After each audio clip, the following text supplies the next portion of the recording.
Magandang hapon po mga kababayan.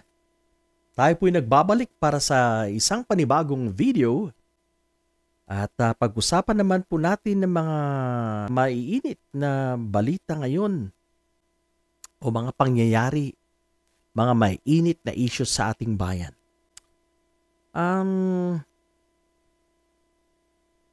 Tumaas ang pabuya sa sino mang makakapagsabi ng whereabout or kinaroroonan ni Pastor Kibuloy. Yan ang matunog ngayon. Ginawang 10 milyon. So merong 10 milyong patong sa ulo ni Pastor Kibuloy.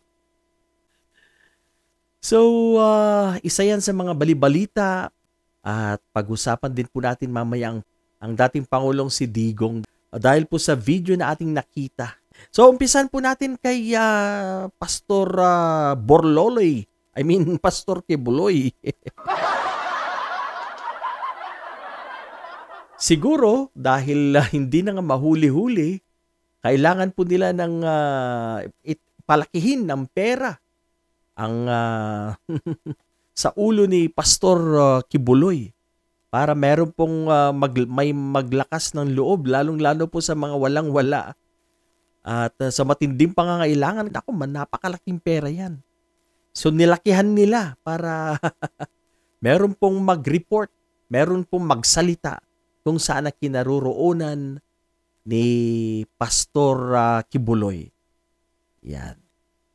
Dahil sa ngayon wala na eh. Medyo nanghihina na yata mga PNP. Anong ginagawa nyo PNP? Napakalaki ng pondo nyo sa intelligence pero hanggang ngayon wala pa rin kayong mga hints. Wala pa rin kayong mga naririnig dyan na alingas-ngas kung saan nga ba nagtatago tong si Pastor Kibuloy. Sa administrasyong Marcos, pag hindi po nila ito mahuli, itong sila Kibuloy, yang sila Tebes at sila Bantag, mag-i-election na. Pag hindi po nila mahuli yung mga yan, nako. Yan po ang kumbaga, sisira sa kanilang pogi points. Pag hindi po nila mahuhuli yan, yung mga tao na yan, mga puganting yan, si Kibuloy, Tebes, Bantag, hanggang ngayon mga pinaghahanap pa rin. Kaya I think the government ginagawa nila ng paraan para mapabilis ang pagkakahuli ng mga to dahil mag-i-election na. Kailangan nilang magpapogi sa taong bayan. Kailangan nilang magpa-impress sa taong bayan para tumaas naman ang kanilang approval rating. Kaya nakikita natin na talagang ginagawa nila ng paraan yan. Gumagawa sila ng paraan para mapadali ang pagkakahuli. Otherwise, gaya na nasabi ko, pag hindi nila mahuli itong mga to at mag-i-election, nako, hindi po magiging masayang taong bayan. Dahil hanggang ngayon, wala pa rin hustisya kay Kaper Silapid. Bantag is still at large. Kaya sana mahuli na. Yang si Bantag, yang si Kibuloy. Sana ma-deport na at mahuli si Tebes na nasa Timor-Leste. Siguradong ganun na naman po ang gagawin ng mga tagasunod ni Borloloy, ni Kibuloy. Pag-aarestuin po yan. Pero dapat po, ang batas, ang mga pulis maging firm. Sa susunod po, kung may mga ganong klaseng insidente, sana gamitan kung kinakailangan ng firmness. Dapat ang mga tao ay rumispeto sa batas. Yung ginawa po nila noon ay obstruction of justice. Kaya sana hindi na po maulit yun. Dapat mai-carry out, mai-serve po ang warrant of arrest at ang mga tao ay hindi po dapat kumontra, alam po nila yan.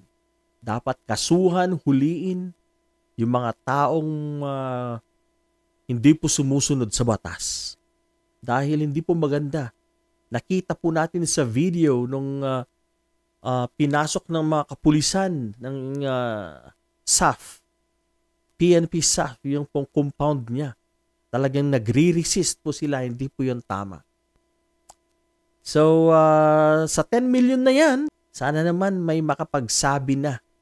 So, yan po ang isa sa mga mainit-init na balita ngayon, ang 10 million tumaas. At hindi po lang para kay Pastor Kibuloy, ganun din po yung kanyang mga kasama. I think 5 po sila na may tig 1 milyon sa kanilang ulo. Nako. Tiba-tiba yan na Beshi. 10 million sa ulo ni Kibuloy, tapos yung mga kasapi niya, yung mga kasama niya nagtatago, yung mga malapit sa kanya, tigi 1 milyon. So pag sumatotal, 15 million. Nako, malaki yan, Beshi. Kaya sana, meron ng dyan, lumantad at i-report, isoplong sa kapulisan or sa pulis kung saan nagtatago. Alam natin, dyan lang siguro yan sa Davao din. Hindi yan papalayo. Andyan lang nagtatago. Medyo malalim siguro kanyang ang hukay na talagang pinagtataguan ni Pastor Borlolo. Medyo malalim. Kumustahin natin si former President Digong dahil reaction lang po ito dahil sa nakita ko pong video na lumabas po sa social media. Hindi ko po alam kung acting po ito or talagang deteriorating na, declining na si President Digong. Nakita ko sa video si Willie Revillame. Hindi ko alam kung saang gathering ito, kung maisog rally ba to or what. Na inaalalayan niya si Digong, President Digong.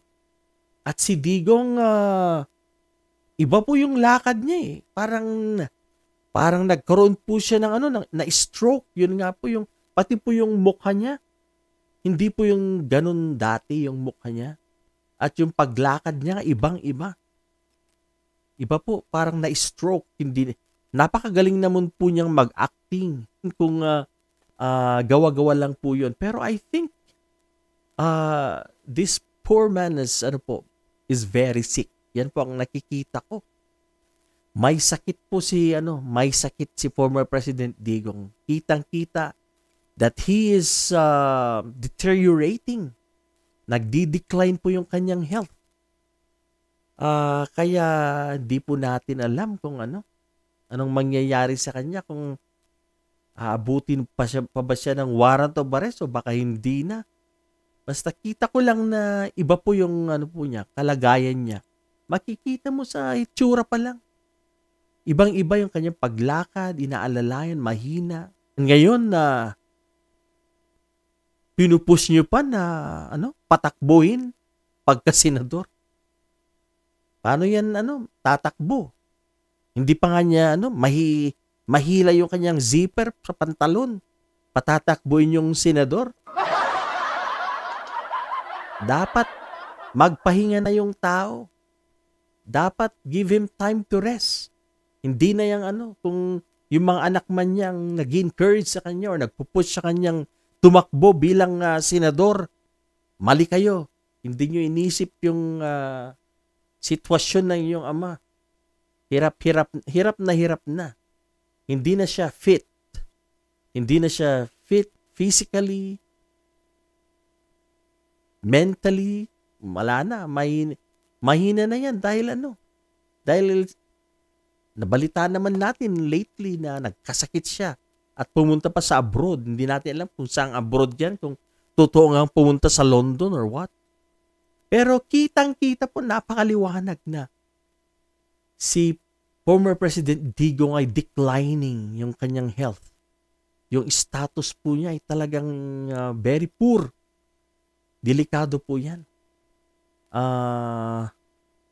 Dapat nagpapahinga, hindi na dapat sumasabak sa mga pa-interview na yan, or dapat hindi na yan tatakbo, otherwise mapapadali ang kanyang buhay. Mapapaigsi ang kanyang buhay dahil wala na. Kitang-kita mo po na malaki po ang pinagbago ng kanyang itsura.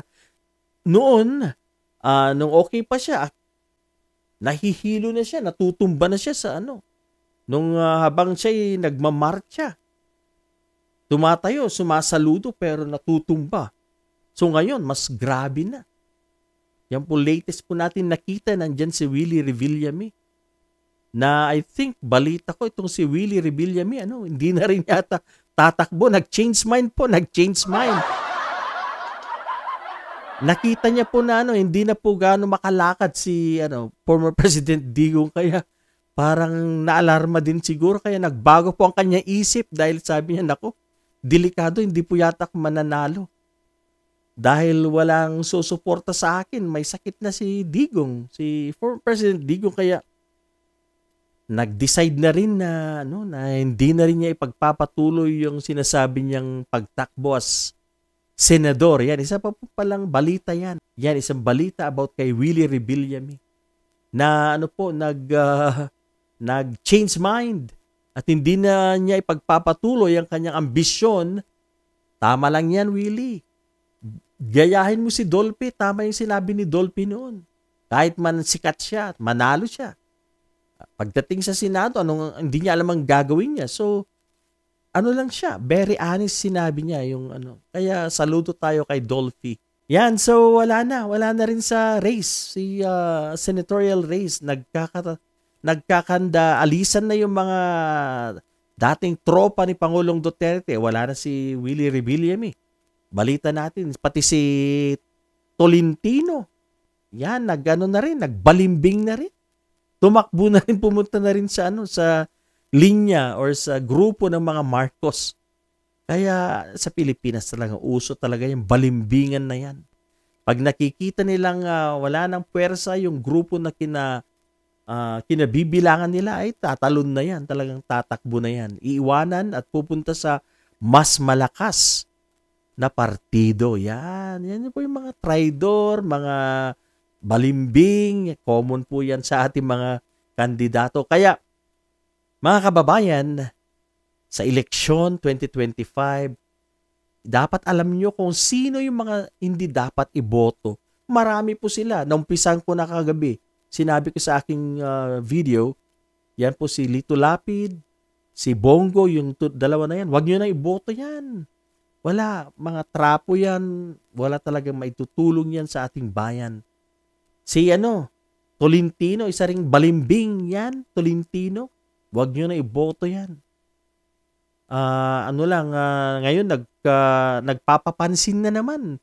Lumapit sa mas malakas na partido dahil gusto niya manalo. Dahil sa kanyang ambisyon na makabalik muli sa pagiging re-electionist. Yan. Sino pa ba? Sila Amy Marcos. Amy Marcos, huwag nyo na iboto yan. Pambansang ate pero hindi pa niya sinusuportahan ang kanyang brother na Pangulo. Mas sinusuportahan niya pa yung kaaway ng kanyang brother niya. So anong klaseng kapatid yan? Anong klaseng leader yan? Senador. So suportahan mo po ba yan? Besides, nananakot yung mga hypersonic missile. Nako. Takot daw siya sa hypersonic missile. Saan niya kaya nakuha yung informasyon na meron daw 25 na missiles na nakatutok sa Pilipinas na iba't ibang locations? Nako. Saan naman niya kinuha yung informasyon na yon? Kaya wala. Nananakot lang yun po yung ginagawa ni Senator Amy Marcos. Ganun po magsalita yung mga DDS. Ganun. About gera, tinatakot nila yung mga tao. Ganun po siya magsalita. Kaya wag nyo na rin niya iboto yung si Amy Marcos na yan. Pro-China, pro-Kibuloy, pro-Duterte. So, wala na yan. Automatic na po yan. Wag nyong iboto yan. Kahit na sumayaw-sayaw pa siya sa kampanya or magbigay ng 500, wag niyo po iboto dahil tayo rin ang maghihirap. Pilipino rin ang maghihirap. Kaya dapat ngayong susunod na eleksyon, dapat maging seryoso po tayo at wag na po nating pagbigyan yung mga taong bumibili ng mga boto dahil sila po ay mangungurakot din. Mas malaki pang babawiin nila. Kaya mag-isip-isip po tayo mga kababayan. Huwag magpapaka-bobo. Yan. So magpatuloy po natin. So, balik tayo kay President Digong. Ang tingin ko po, wala na. wala na, hindi na po yan, hindi na uubra yan na maging senador. Manalo man siya, baka may posibilidad pa siyang manalo, pero sinayang lang po natin sa mga boboto sa kanya, sasayangin nyo lang po ang inyong boto pag binoto nyo. Hindi na siya makakapag-function fully. As a senator, kung nanalo yan, wala na. Hindi nga, halos hindi nga niya mahila yung zipper niya. Mahina na, matanda na, uugod-ugod na. Naku, pinapahirapan nyo naman kung kayong mga anak niya, pinupush nyo siya dahil kailangan nyo lang yung kanyang suporta, kailangan nyo lang yung kanyang influensya. Naku, mahiya naman kayo, maawa naman kayo sa tatay nyo. Kung talagang may sakit nga siya, kitang-kita sa kanyang paglalakad na wala na talaga, laspag na. Wala na, hindi niya na kayang, hirap na siya maglakad, kailangan ng alalay. So alangan naman po magpapaupo tayo ng senador na ganun, na may sakit. Dapat ang mga senador gumagawa ng batas, dapat sila po ay merong lakas, healthy po sila, mentally, physically, spiritually, lahat. Dahil kailangan natin ng mga leaders na talagang matatalino, magagaling, na sila po ang magpapanday ng batas. Mga leaders na malakas ang pangangatawan. Hindi po natin kailangan ng isang senador na sakitin or may sakit na. Kung kayo man ay, kung kayo ang nagpupush para tumakbo siya, maawa naman kayo. I think yan lang po muna ngayon at maraming salamat po sa mga patuloy na sumusubaybay at nanonood sa aking video. Ingat po tayo lagi. Sana po'y patuloy po tayo sa pakikipaglaban. Ipaglaban natin ang katotohanan, labanan po natin ang mga fake news, peddlers. So, yan lang po muna at sana po'y mag-iingat po tayo lagi. Paalam. God bless to everyone.